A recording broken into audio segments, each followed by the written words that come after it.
Isang mapagpalang araw sa ating lahat, no? Another impromptu video session. Straight here from Zambales. So nakikita niyo po yung mga binibidyo kong yan. Yan yung mga minamahal natin mangingisda. So sa advocacy natin sa blue collared worker.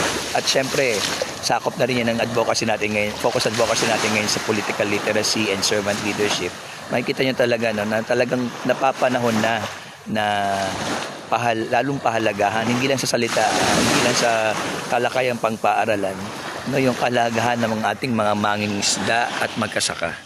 So like ko ina-emphasize yung mga mangingisda, pero ngayon ang i-emphasize ko naman is yung mga magkasaka nga, Ngayon ng mangingisda naman.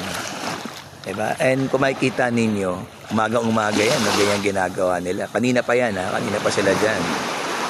Diba? And hindi madali. Okay ko. Kaya yung mga nagkasabing ibang trabaho dyan na mahirap din naman trabaho namin. Totoo naman, mahirap naman talaga kahit anong trabaho, lalo na kung legit yung trabaho. Pero may degree naman talaga. Wag natin sabihin pare-pares yung degree of difficulty. Although may variation, pero may iba talagang level. Level yung ginamit kong word. Pay attention to that. Starting with physical. At hindi nyo rin pwedeng sabihin puro physical lang to kasi may tinatawag na naturalistic intelligence. Diba? Oh. Okay, thank you kay Mami Charmy. Hindi ko na ma-selfie. Ayan. Am I audible, Mami Charmy? Yes. Okay, so ulitin ko, napakahalaga ng mga mangingisda. Magkasaka mangingisda. There's other blue-collar workers, pero talaga namang check ilang dekada na, no? Masyadong underrated. At hindi na ibibigay yung dapat na respeto at pagkapahalaga para sa ating mga minamahal na makasama, mga mangingisda.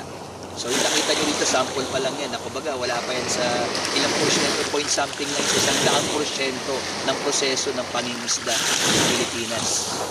At lalo na ngayon, inaagaw yung ating teritoryo. May mga nagnanakaw na ng ibang bansa ng ating mga natural resources katulad ng mga isda natin, dahil nga dyan sa debate rin sa nangyayari ngayon sa Philippines na pananakop ng ibang bansa, indirect na pananakop at pagnanakaw.